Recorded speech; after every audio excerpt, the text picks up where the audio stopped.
Desde quando eu comecei a me interessar por design, lá em 2013, há muitos anos atrás, eu pesquisava uma imagem para algum tipo de projeto. Às vezes, na extensão da pesquisa, vinha lá escrito vetor, por exemplo. Eu pesquisava escudo do Flamengo, aí ficava lá escudo do Flamengo vetor. E como eu estava entrando no mundo do design, eu ficava muito perdido ainda. Eu não sabia o que significava vetor, e ainda mais quando aparecia a palavra bitmap no meio da pesquisa. Então hoje, eu vou desmistificar isso, vou mostrar para você o que é um vetor, o que é um bitmap, seus formatos e jogar uma luz nisso aí para você que está começando agora no mundo do design.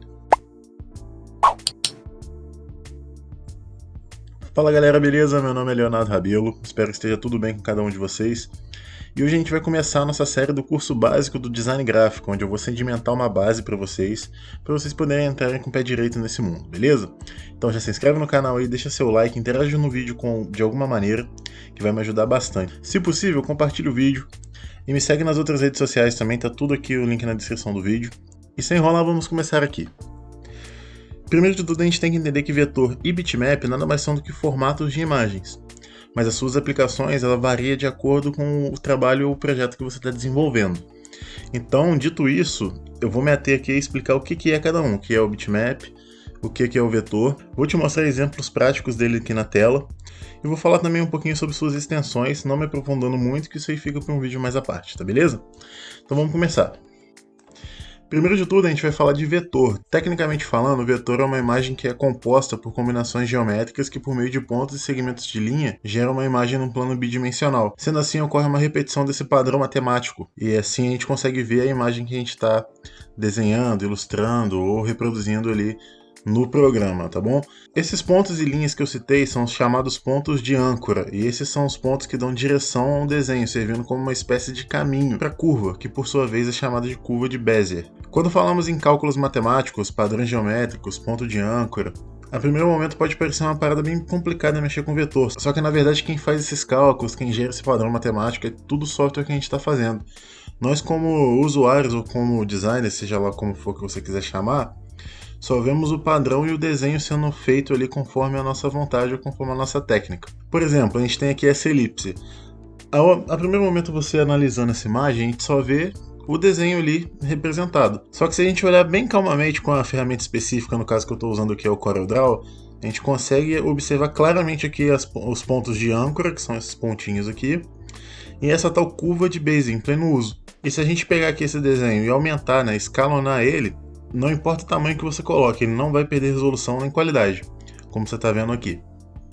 E falando sobre software, né, que eu citei o CorelDRAW, os dois principais programas que você pode usar para mexer com vetor, os mais famosos, né, no caso é o CorelDRAW e o Adobe Illustrator. O CorelDRAW, antigamente ele era mais usado, atualmente ele já foi ultrapassado em referência ao Adobe Illustrator, mas ambos são os principais do mercado atualmente. Lógico que você vai encontrar outros, mas esses dois, como eu citei, são os principais.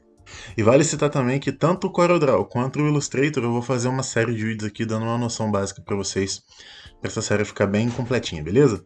Então, voltando a falar de vetor, toda vez que a gente for mexer com um arquivo que tenha vetor dentro dele, a gente vai se deparar com algumas extensões. As mais comuns tem várias, mas eu vou listar aqui umas 4 ou 5 só para a gente ter uma noção para você já começar a se familiarizar com isso. O primeiro seria o EPS, que é um dos mais comuns, assim como o SVG também. Esses dois são os principais que você mais vai ver aí em extensão para você baixar uma imagem. Geralmente ou vem em SVG ou em EPS. Um site muito bacana que você consegue buscar por vetor grátis e que a maioria do pessoal geralmente usa é o FreePic.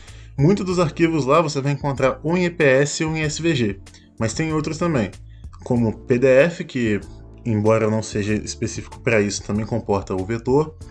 E tem os dois principais dos programas que eu citei agora, que é o CDR, que é o CorelDRAW, e o Adobe Illustrator, que fica como AI, beleza?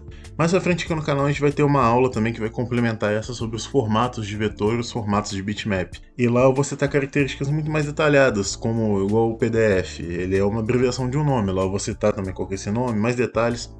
Mas aqui nesse vídeo é focado mais na apresentação dos que foram citados, beleza? Então posteriormente a gente vai falar sobre cada formato desse, incluindo mais alguns. Agora que a gente já sabe o que é um vetor, a gente pode começar a pensar em como a gente vai aplicar, como que a gente vai utilizar ele, né?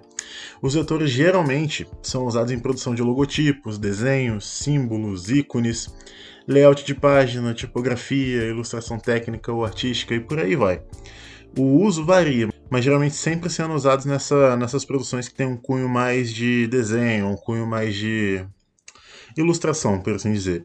Tanto na tipografia de um logo, ou até numa ilustração mesmo, propriamente dita, beleza?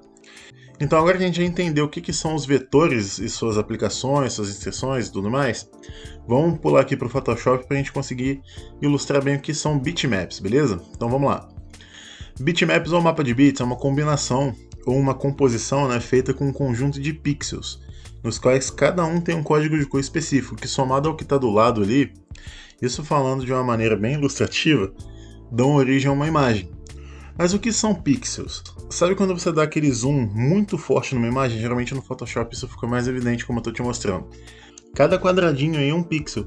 E o número de pixels numa imagem vai definir diretamente qual que é a qualidade dela, se é alta, se é baixa, e assim por diante. Diferente de um vetor, o bitmap ele é limitado por um número de pixels. Então se diminuirmos o tamanho de uma imagem predefinida, por exemplo, a gente tem essa imagem aqui, e a gente diminuir o tamanho dela, o sistema que a gente está usando, com o sistema eu estou falando do software, nesse caso aqui o Photoshop, ele vai tirar alguns pixels para poder reduzir. Logo, se a gente quiser aumentar essa imagem de novo, o Photoshop ele não vai devolver os pixels que ele tirou. Ele sim, entre aspas, aí, ele vai inventar novos pixels, dando assim um efeito, não um efeito, né, mas dando assim uma qualidade menor para a foto. É por isso que muitas vezes você pega uma imagem na internet e vai aumentar, sei lá, para imprimir, e quando você vê o resultado final ali, tem aqueles quadradinhos meio desfocados em volta. É porque como você esticou aquela imagem, você aumentou aquela imagem, ele meio que teve que inventar aquele pedaço da imagem, aquela extensão que você fez. Então ele criou pequenos pixels parecidos com aqueles que estavam do lado, por isso que dá essa impressão de baixa qualidade. Então, respondendo a pergunta, o que é um bitmap? O bitmap é uma tabela no qual cada pixel recebe um código de cor e o conglomerado desses pixels gera uma imagem. Para ilustrar bem isso, a gente tem aqui essa tabela que está aparecendo para vocês agora, que eu peguei no site do Ciabyte. Nela a gente observa aí claramente cada aspecto do que eu expliquei agora, cada pixel, um pixel do lado do outro, dando essa interação legal. Eu acho que fica bem clara essa imagem para vocês. Então, quando a gente fala de bitmap, temos várias extensões que identificam o bitmap, assim como o vetor tinha lá o PDF, o SVG, no bitmap não é diferente, então cada um tem a sua própria característica. Então, dentro de bitmap, falando de bitmap, a gente tem várias extensões. Eu não vou entrar em detalhes de cada uma, porque como eu falei anteriormente, a gente vai fazer um vídeo só para isso. Mas eu vou citar algumas igual eu fiz lá em cima. No caso aqui, são o GIF ou GIF, que tem essa discussão, né? A gente vai ter aqui o JPEG, a gente vai ter o PNG, o TIFF e os tons de cinza. Como eu disse, vai ter um vídeo só sobre esse tipo de formato, eu vou explicar isso de uma maneira mais ampla, mas aqui é só para a gente ter essa separação. Beleza, agora a gente já sabe o que é um bitmap, quais são os seus formatos, né? Como que a gente vai identificar um bitmap.